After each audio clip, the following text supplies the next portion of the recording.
Les invito a abrir las Sagradas Escrituras en el Evangelio según San Lucas capítulo 22. Lucas 22.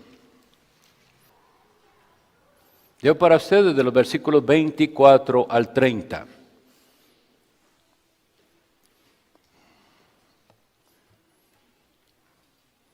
Hubo también entre ellos una disputa sobre quién de ellos sería el mayor. Pero él les dijo: los reyes de las naciones se enseñorean de ellas, y los que sobre ellas tienen autoridad son llamados bienhechores. Mas no así vosotros, sino sea el mayor entre vosotros como el más joven, y el que dirige como el que sirve. Porque ¿cuál es mayor, el que se sienta a la mesa o el que sirve? ¿No es el que se sienta a la mesa? Mas yo estoy entre vosotros como el que sirve. Pero vosotros sois los que habéis permanecido conmigo en mis pruebas. Yo pues os asigno un reino, como mi Padre me lo asignó a mí, para que comáis y bebáis a mi mesa en mi reino, y os sentéis en tronos, juzgando a las 12 tribus de Israel. Que el Señor añada bendición a la lectura de su palabra y con su Santo Espíritu nos ilumine en esta mañana. El pecado del egoísmo está muy arraigado en todo ser humano y pienso que es uno de los primeros, si no el primero que se manifiesta en la vida de cada uno de nosotros. Si no somos enseñados, si no fuera que nuestros padres nos enseñaron y nos previnieron y nos frenaron, no tendríamos ninguna consideración para con el prójimo. Así es el ser humano. Pensemos en un bebé. ¿Le importan a los niños si su mamá está cansada o si ella está muy ocupada? No, él exige alimento y ya. Quiero comer ya. No tiene ninguna consideración ni entendimiento, obviamente todavía, pero es como nosotros somos.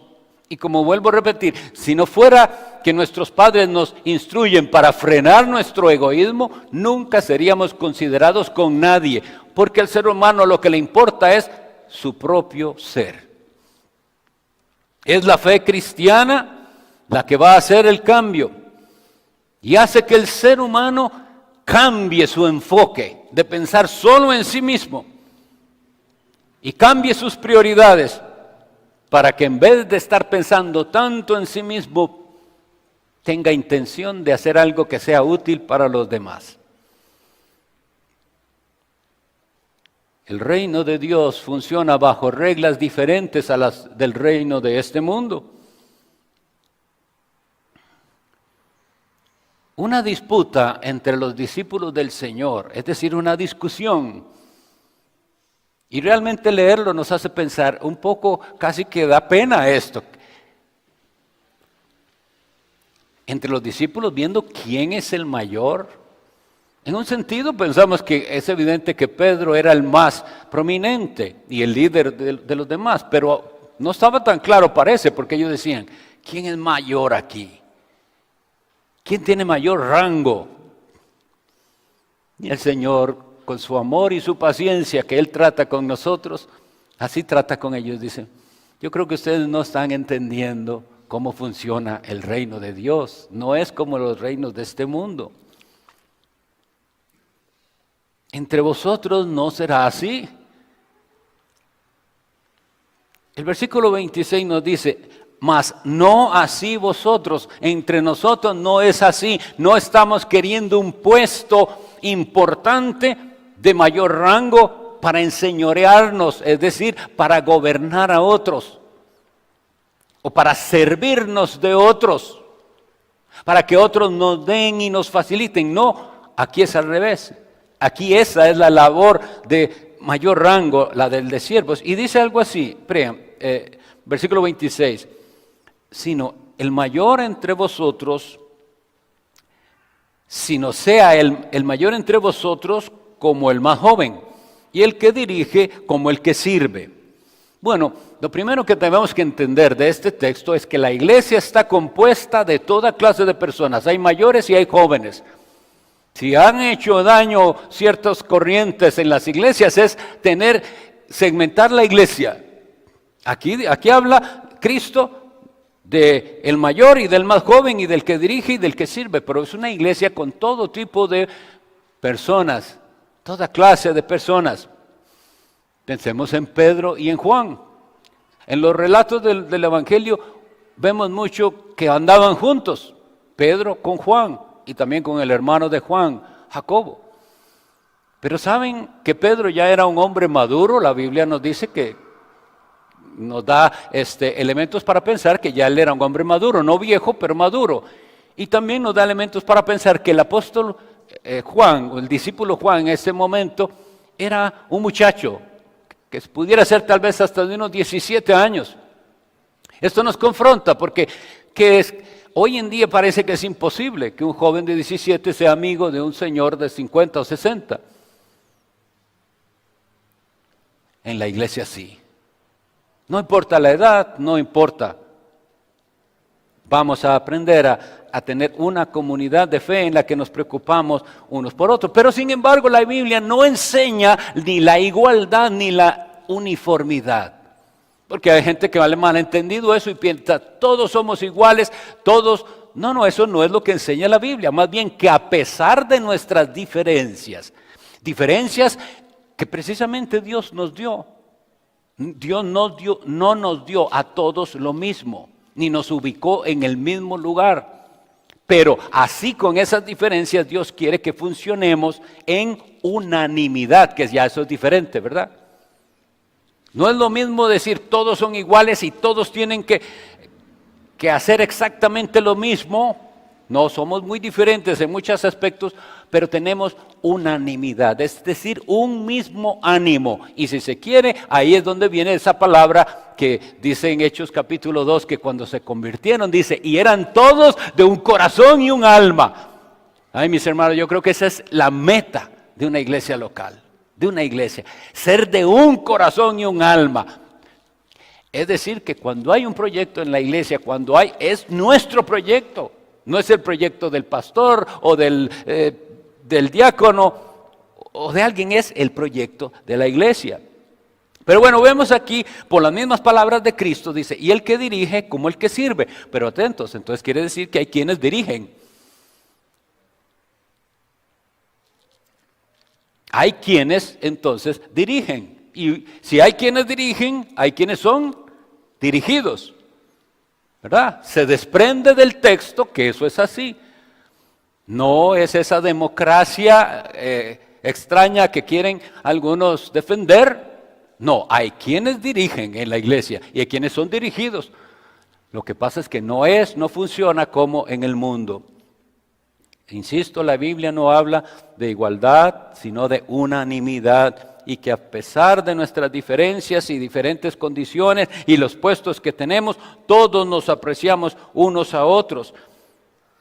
El apóstol Pablo le habla de esta manera a la iglesia en Roma, Romanos capítulo 12, los versículos del 13 al 10.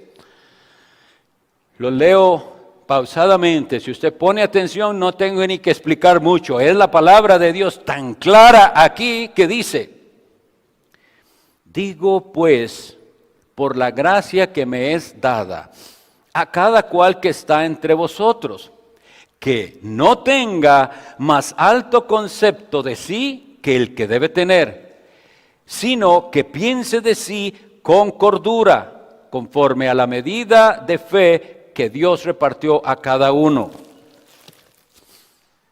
Porque de la manera que en un cuerpo tenemos muchos miembros, pero no todos los miembros tienen la misma función, así nosotros, siendo muchos, somos un cuerpo en Cristo y todos miembros los unos de los otros. De manera que teniendo diferentes dones, según la gracia que nos es dada, si el de profecía, úsese conforme a la medida de la fe, o si el de servicio en servir, o el que sirve en la enseñanza, el que exhorta en la exhortación, el que reparte con liberalidad, el que preside con solicitud, el que hace misericordia con alegría. El amor sea sin fingimiento, aborreced lo malo, seguid lo bueno. Amaos los unos a los otros con amor fraternal, eso significa con amor de hermano. En cuanto a honra, prefiriéndoos los unos a los otros. La Sagrada Escritura nos muestra en los Hechos de los Apóstoles, capítulo 6, pienso que muchos lo han leído, no vamos a ir ahí, pero se los recuerdo, que en aquella primera iglesia en Jerusalén surgió una murmuración. Aquella preciosa iglesia que eran un corazón y un alma, aquella iglesia apostólica, comienzan problemas y hay murmuración, es decir, queja con respecto a la atención de las viudas. Las viudas en ese tiempo, para aclararlo, eran las personas más desposeídas. Una viuda no tenía nada y si no tenía hijos que vieran por ella, no tenía nada, no heredaba, no tenía propiedades, etc. En su mayoría funcionaba así. Entonces la iglesia como tal tenía que atender y darle el sustento a las viudas. Pues había una queja allá en la iglesia en Jerusalén sobre la atención, que parece que algunas personas tenían favoritismos. Y a las viudas que eran verdaderamente de entre los hebreos judíos, ahí las trataban diferente, y a las extranjeras, pudiéramos decirlo, eran judíos también, pero helenistas, es decir, de tradición o que habían habitado en alguna otra parte del imperio griego, y entonces no las trataban igual. Y se hace un problema, y lo que surge es la necesidad de ayuda. ¿Quiénes hasta ese momento dirigían esas cosas? Los apóstoles. Y los mismos apóstoles reconocen, no nos podemos nosotros dedicar a esto, nos está quitando mucho tiempo de lo que nos corresponde a nosotros, que es la labor espiritual del ministerio de la palabra y la oración. Y entonces surge esa necesidad y el Señor favorece levantando hombres que dice la Biblia que eran llenos del Espíritu Santo y de fe para realizar aquella tarea, aquella labor del ministerio de repartición de alimentos. Así fue como inició el ministerio del diaconado. Pero entonces los diáconos antes eran los mismos apóstoles. Ellos servían como diáconos. Ahora quisiera llevarlos por las Sagradas Escrituras para que veamos que en el Nuevo Testamento la palabra griega que se traduce en este caso como diáconos en las epístolas corresponde a muchas otras cosas. Entonces estemos atentos porque no siempre esa palabra griega diácono fue traducida al español diácono. Cuando una palabra de un idioma a otro se deja casi igual, se llama transliteración. Es decir, ¿cómo se dice diácono en griego? Diácono. ¿Y cómo se dice en español? Diácono. Pero diácono tiene un significado más amplio. Entonces los traductores de la Biblia a veces usaron otros términos en lugar de diácono. Y eso es lo que quiero que vayan conmigo, o por lo menos oigan, porque son muchas citas, para que veamos todo lo que abarca el sentido de la palabra diácono. El sentido, el significado es, un diácono es uno que ejecuta las órdenes de otro, como de un amo. También se le puede decir diácono a un siervo, a un asistente, a un ministro. Esa palabra como que suena para nosotros, por lo menos es un ministro, es un diácono, porque para nosotros un ministro, ya eso sí suena como de mucho rango, pero eso es lo que también significaba ser diácono, un ministro. Ahora oigan esta otra. En general, y esta era la más usada, un mesero. El que sirve, el que está encargado de servir bebidas o alimentos, era un diácono. Y ahora voy a leerles cuántos versículos de la Sagrada Escritura fueron ¿Dónde aparece esa palabra diácono y qué significaba en cada contexto? Presten atención, por favor. En el Evangelio de Mateo, capítulo 20, versículo 26, precisamente el paralelo al texto que hemos leído dice así: mas entre vosotros no será así, sino que el que quiera hacerse grande entre vosotros será vuestro diácono. Ustedes saben que en nuestra versión dice servidor, pero es diácono. El que quiera hacerse grande entre vosotros será vuestro diácono. Marcos 10:43. Pero no será así entre vosotros, sino que el que quiera hacerse grande entre vosotros será vuestro diácono. Y es un versículo casi exacto en dos evangelios. Juan 2:5. Para recordarles cuándo es esto, en el episodio en que María, la madre del Señor, consulta a Jesús porque no tienen vino en la boda en Caná. Y después le dice ella, dice Juan 2:5, su madre dijo a los diáconos: haced todo lo que os dijere. Bueno, permítanme decirle a los que han sido elegidos como diáconos hoy, que este consejo de María es lo que tienen que hacer. María dijo a los diáconos: hagan todo lo que Él les diga. Ese es el consejo. Seguimos. Juan 2:9, cuando el maestresala aprobó el agua, bueno, en ese mismo episodio de que Cristo convierte agua en vino, probó el agua hecha vino sin saber de dónde era, aunque lo sabían los diáconos que habían sacado el agua. Juan 12:26 dice: si alguno me sirve, sígame, y donde yo estuviere, allí también estará mi diácono. Si alguno me sirviere, mi Padre le honrará. Tenemos aquí, por la gracia de Dios también, algunos diáconos de otras iglesias hermanas. Y yo les digo, no les llena el corazón leer esto tan bonito, que se lo diga Cristo a usted como diácono. Si alguno me sirve, sígame, y donde yo estuviere, allí estará también mi diácono. Usted es un diácono de Cristo. Y si alguno me sirviere, mi Padre le amará. ¿No es eso suficiente motivación, sentirse amado por nuestro Padre Celestial? En Romanos capítulo 13, el apóstol Pablo está tratando el asunto de los gobiernos civiles que están encargados de ejecutar la justicia. Y dice así, Romanos 13:4. Porque es diácono de Dios para tu bien, el gobierno. Oigan, pero si haces lo malo, teme, porque no en vano lleva la espada, pues es diácono de Dios, vengador para castigar al que hace lo malo. Entonces, en este contexto, el mismo gobierno es un diácono, un servidor de los propósitos de Dios. Cuando el apóstol Pablo está defendiendo esos partidismos que se dieron en la iglesia, que unos van con este y otro con el otro, estaba el apóstol Pablo y también había otro muy excelente predicador que se llamaba Apolos. Y el apóstol Pablo dice en 1 Corintios 3:5, ¿qué pues es Pablo y qué es Apolos? Y oigan, diáconos por medio de los cuales habéis creído. Y eso según lo que a cada uno concedió el Señor. Y este es precioso porque ahora se está refiriendo, oigan, a los que predican la palabra. Y dice en 2 Corintios 3:6, el cual asimismo nos hizo diáconos competentes de un nuevo pacto, no de la letra, sino del Espíritu.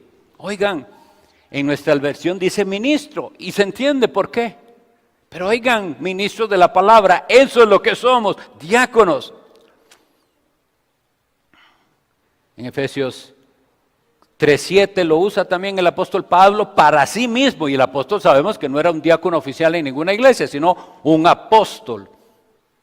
Y dice en Efesios 3:7, del cual yo fui hecho diácono por el don de la gracia de Dios que me ha sido dada según la operación de su poder. Y finalmente les leo 1 Timoteo 4:6, donde el apóstol Pablo le dice a Timoteo, si esto enseñas a los hermanos, serás buen diácono de Jesucristo, nutrido con las palabras de la fe y de la buena doctrina que has seguido. Bien, hasta aquí lo que quiero decirles es la amplitud del término diácono. Y si lo hemos entendido bien, en un sentido, cada cristiano es un diácono, o debería serlo, porque significa un servidor del Señor.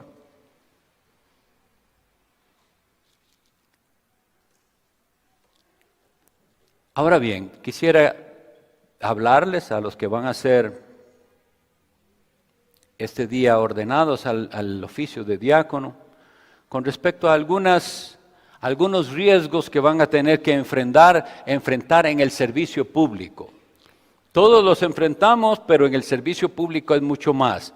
En Colosenses 3, 22 al 24 leemos esta exhortación del apóstol Pablo. Colosenses 3, 22, 24. Siervos, obedeced en todo a vuestros amos terrenales. Aquí esos siervos es otra palabra, es realmente dulos, pero no prestemos atención al mensaje de la exhortación. Siervos, obedeced en todo a vuestros amos terrenales, no sirviendo al ojo, como los que quieren agradar a los hombres, sino con corazón sincero, temiendo a Dios. Y todo lo que hagáis, hacedlo de corazón como para el Señor y no para los hombres, sabiendo que del Señor recibiréis la recompensa de la herencia, porque a Cristo el Señor servís. Atentos, hermanos, no sirviendo al ojo. Y ese es uno de los riesgos que vamos a enfrentar. Olvidar que al que le servimos es a Cristo nuestro Señor, pero que le servimos a Cristo sirviéndole al pueblo de Cristo. Es la realidad que muchos tienen puestos de todo tipo, pero hasta en las iglesias, y ellos trabajan para sí mismos, tienen su propia agenda y están buscando su propia conveniencia. Esta es una realidad con la que nos vamos a enfrentar. Pero les voy a decir, es fácil criticar a otros y ver lo que otros están haciendo. Lo difícil es reconocer que nosotros también podemos llegar a ser así, de tramposos, de egoístas, si nos descuidamos. No sirviendo al ojo. Lo sabemos todos, que servimos a Cristo, que no a las personas, es decir, no para el agrado de las personas, porque sí, servimos a Cristo sirviendo a su pueblo. Pero ¿saben qué? Este pueblo de Cristo no siempre es tan agradecido como ustedes desearían. Y ese es otro riesgo, que en el servicio al Señor está esa intención de buscar reconocimiento. Está en todos. No solo en el servicio al Señor, piensen, no es cierto que usted cuando hace algo, al menos espera que le digan gracias. Y si alguien no es agradecido con usted, eso causa algo en usted. Debe haber alcanzado un grado de madurez espiritual para que usted ya no le importe. No le dijeron gracias, no importa, yo lo hice para el Señor. No es cualquiera que lo puede alcanzar eso. O tal vez sí lo diga, pero el asunto es qué pasa en el corazón. En el corazón siempre habrá un deseo de reconocimiento y como muchas veces no vamos a ser reconocidos, ¿sabe qué trae eso? Frustración. Entonces la frustración en el servicio a Dios se da precisamente por no atender a esto. Olvidamos que a Cristo es al que estamos sirviendo, no al ojo de los hombres. El único antídoto para evitar estos pecados, tanto esos como los de los que hacen y tienen una función pública, pero es para beneficiarse ellos mismos, como este otro de la frustración, es buscar, hermanos, la gloria de Dios. Ese es el único antídoto.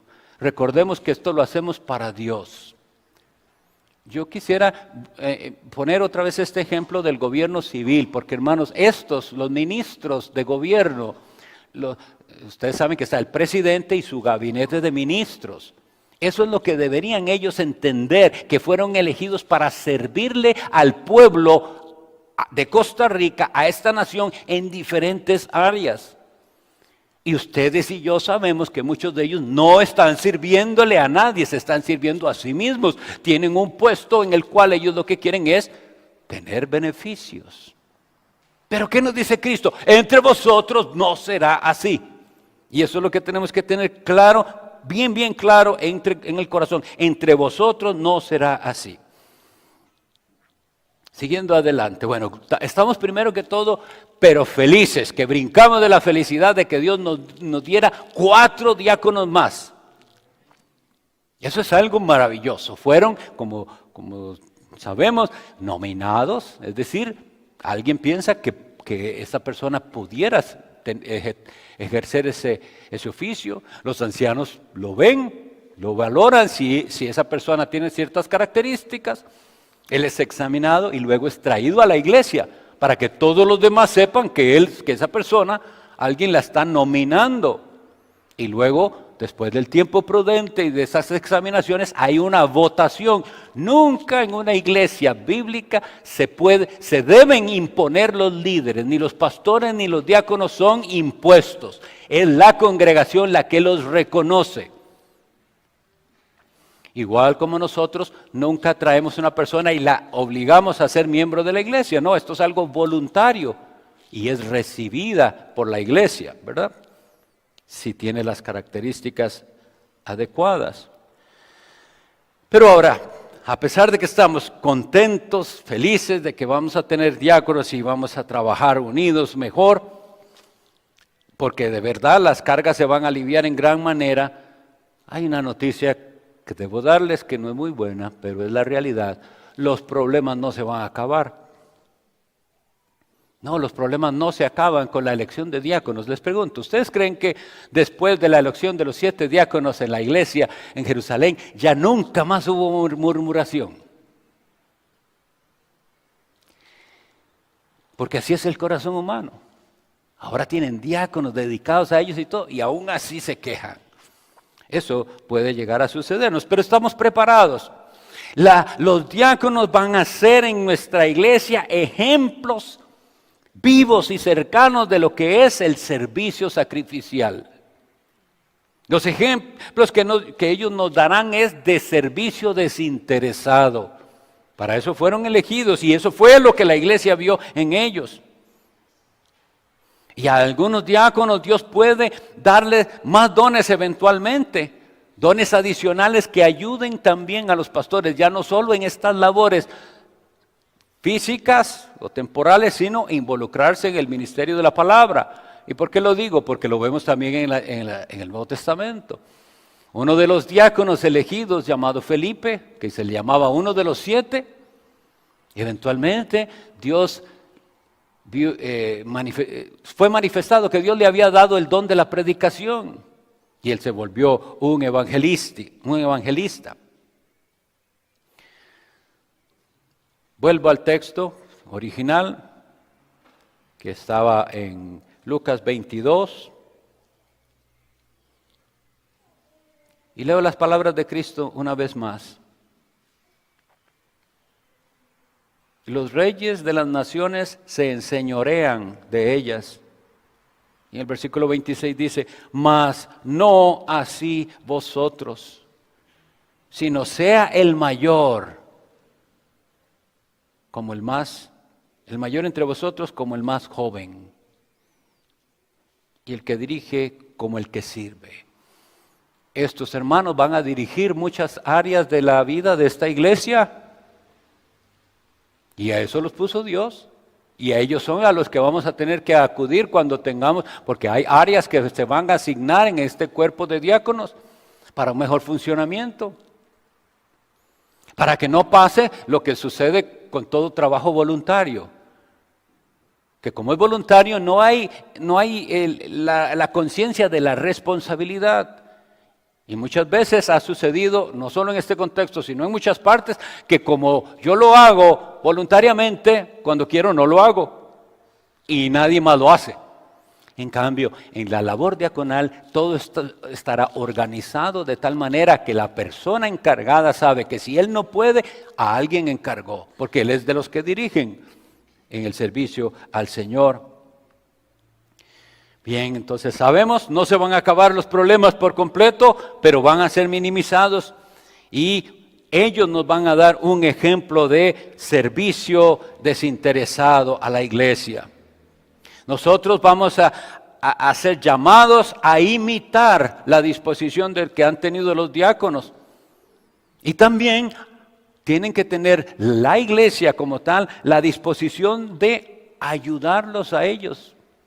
Porque ellos están aliviando la labor de los pastores y la iglesia aliviando la labor de los diáconos. Entonces todos colaborando juntos. El diaconado es una de las maneras visibles que Dios nos da para decirnos, de esto se trata ser cristiano.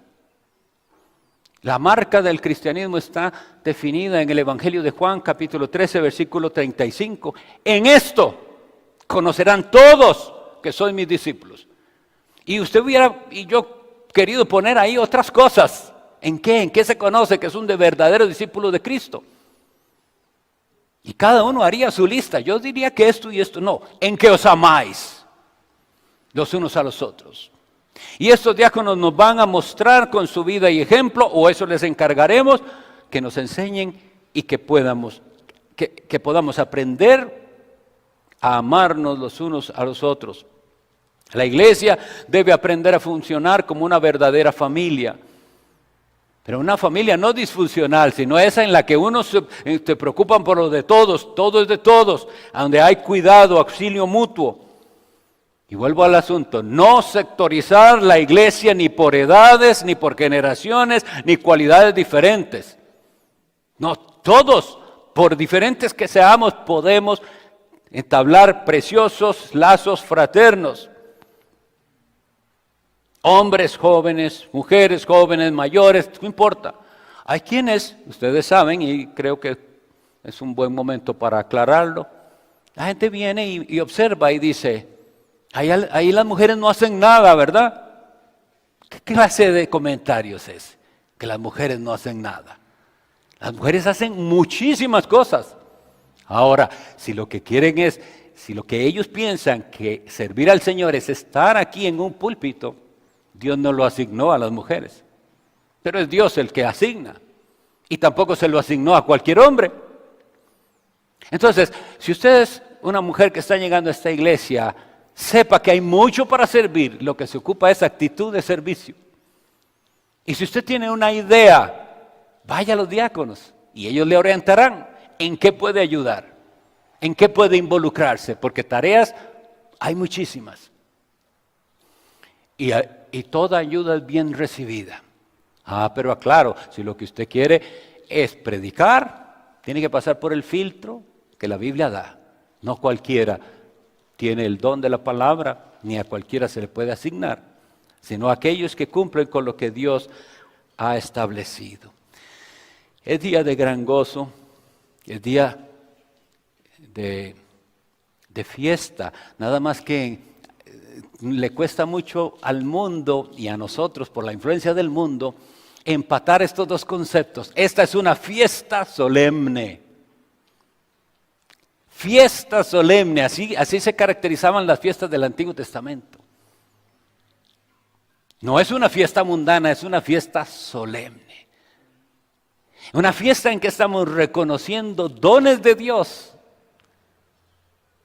Dios nos da a la iglesia, o para que la iglesia reconozca que Él nos ha dado dones, personas con ciertas habilidades y talentos que están dispuestas y hoy tomarán sus votos para servir a Cristo en este lugar desinteresadamente, buscando el bien de todos.